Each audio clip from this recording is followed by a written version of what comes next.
you know.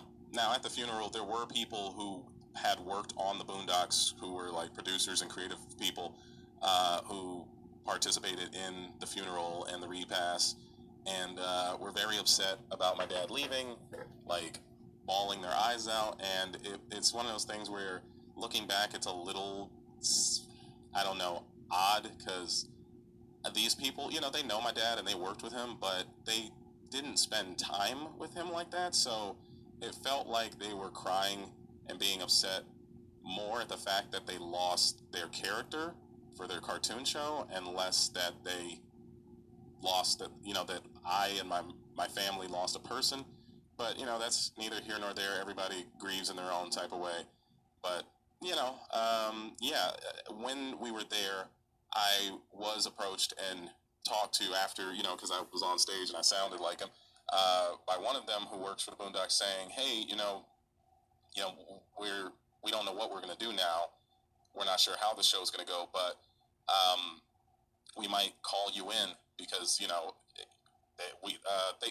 it's weird because they don't know me personally. They know my dad, so they know me by proxy, which is similar to maybe a lot of people out here who watch me. You don't really know my career.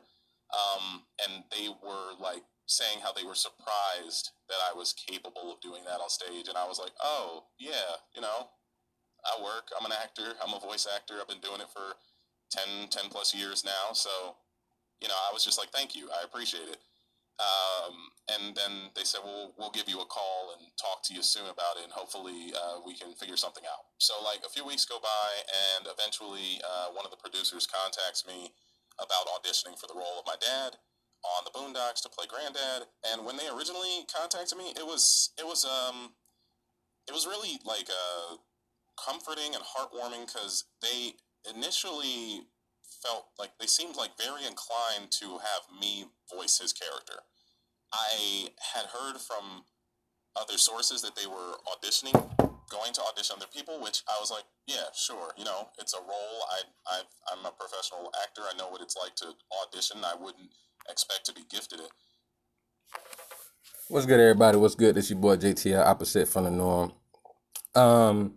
I was trying to play some of this just to let y'all get a idea of what this is about, besides the title. So, John Witherspoon Jr. ended up going in to audition for his dad's part on the Boondocks, and they fucked him. Point blank, period. They fucked the man over. You know what I'm saying? Like, they didn't give it to him, and, y'all should go check out this full video, or you can go to Comedy Hype and, get the clips where they get directly to the points. This is the full audio. But you can go to Comedy Hype and check out the rest, or go here on John Witherspoon's page, which his son runs, to fully check out the audio. And I just want to talk about how it's messed up in the business. People don't understand what's messed up about the business, and basically how he breaks down what happened with the whole situation of like his dad's likeness being used. I don't know if you can sue for that, where, because they're gonna come in and copy. I don't know if they're gonna take residuals and not give it to the family, to the estate, or not. But this is what's important, making sure you set things up that even in, if somebody's not around, you still get paid for your likeness. Or, like, this is the thing. He talks about certain things, and I'm going to just guess, I'm going to assume and make an ass of myself, that he's talking about Aaron Magruder on certain things. Like, they were saying that one of the main people was going to be saying that if they don't do it right, picking the character, that this person is going to leave and not going to deal with the show, which is what Aaron Magruder did before. So I'm thinking he was talking about, they was talking about Aaron Magruder because they block out some names and stuff. But I think one of the names they talking about Aaron Magruder. So he said he went to go get in contact with one of the main creators who they said would allegedly leave if it's not done right, which I'm thinking is Aaron Magruder. And he was talking to him, and the guy was like, Aaron Magruder, or the person, who I believe is Aaron Magruder, was like, they didn't like the person that they chose. And also JD, who is John Witherspoon Jr., JD was saying that, he didn't really care for this person. and he thought that he help make decisions, and he was like, nah, he didn't make decisions. So he said, he was like, come to find out the studio execs was lying. Saying some of the producers of Boondocks, and saying they saying that they put it on HBO Max, which is the one who picked up the Boondocks, saying for 2 seasons. So sadly enough, when you think back, this reminds me of the Carlos Miller and Nick Cannon situation.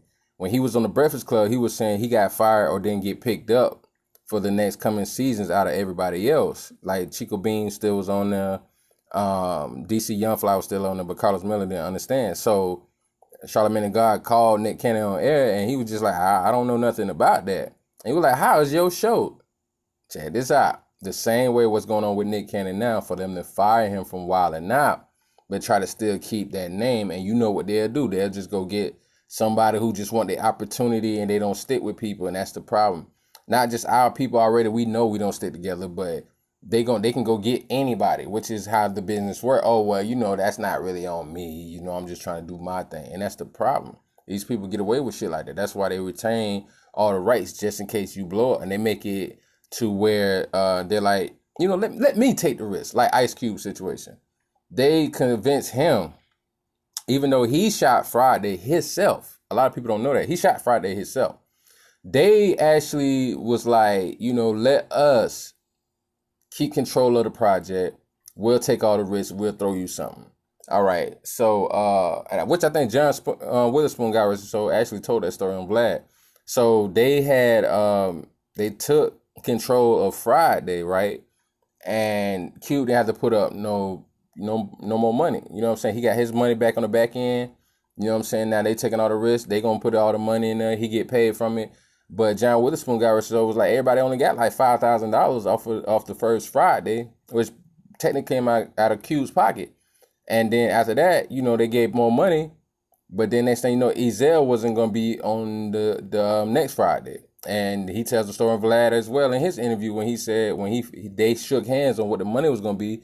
But then next thing you know, they had Sticky Fingers from Onyx playing his part, playing like Debo's little brother and his roadie. So and Ezell, which AJ Johnson was like, he know they paid Sticky Fingers way less than what they was gonna pay him, because they probably gonna pay Ezell like $100,000, couple $100,000 or something like that. Pops. John Witherspoon got paid more. So that just goes to show you how they do business, and it's so fucked up, man, because I can see it in this man's face that he's hurt because he was just trying to carry on the legacy for his pops. And then when he got involved and went through all this shady shit, he looking like, hold on, y'all gonna do my dad like that? But that's how they work in business. And that's why it's important to try to set something up for your kids to have and work hard for that. You know what I'm saying? It's more so than just giving money and setting them up to make sure they're straight. If you not here, God forbid anytime soon for anybody, but, for your kids, but, God forbid, but it's more so than that. You never know how your kids are going to take losing you. You never know what they want to build upon. Not every child is going to be a senseless piece of shit until they get old and then realize they fucked up. Some kids may want to keep following in their parents' footsteps. So you got to think much as you can. And real quick before I end this, like I said, please y'all go check out this page right here, John Witherspoon's page, and his son talking. Please go check it out. And just skim through it if you don't feel like watching the whole thing. But I want to play something real quick because, like I said, he said the guy that they chose is basically a piece of shit. He said he don't like him or dislike him, but he just don't care for him, which is meaning I don't have hatred for him. I just don't like the motherfucker. But let me play y'all some audio real quick, just in case y'all never seen him play his dad voice. But this is some audio, which is what he sent that they were supposed to check out our audition. I'm going to have to skim through it real quick to find it, but y'all bear with me. But I was like met with excuses. I don't know what happened. Oh, nice. Thank you, boy. Huey.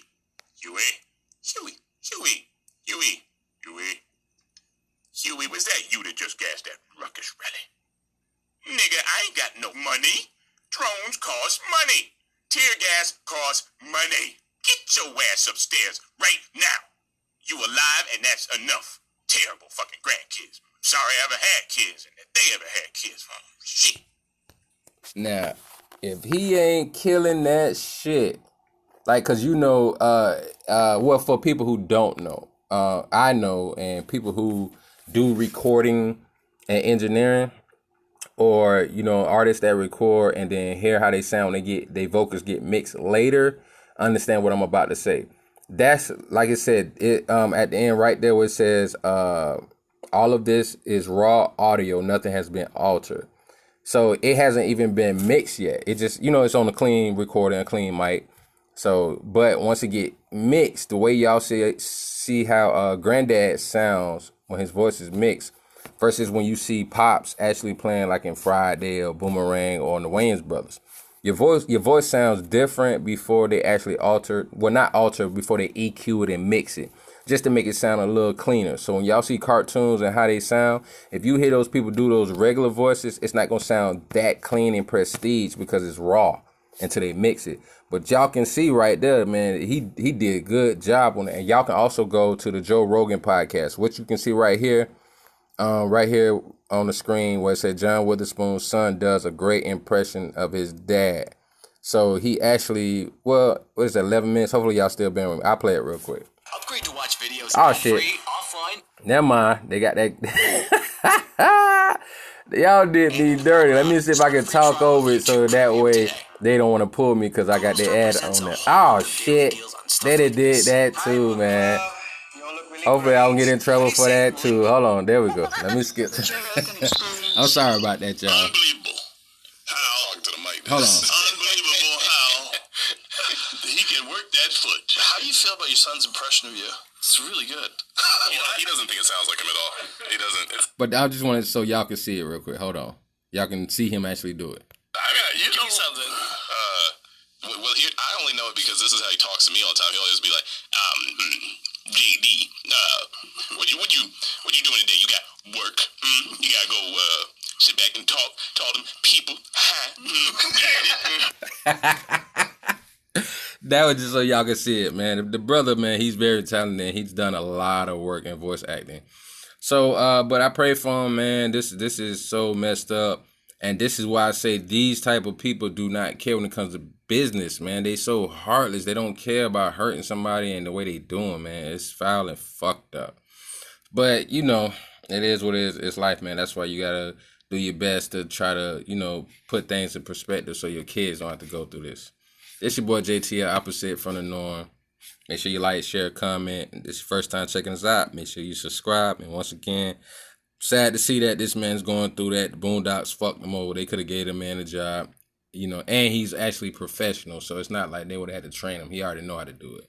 Fucked up. So I don't know if I even want to watch the Boondocks because I like the Boondocks. It's my shit, man. But I feel it would hurt to watch the Boondocks and see some nigga fucking it up. Damn. I'll get with y'all, man. Opposite from the norm. Chip.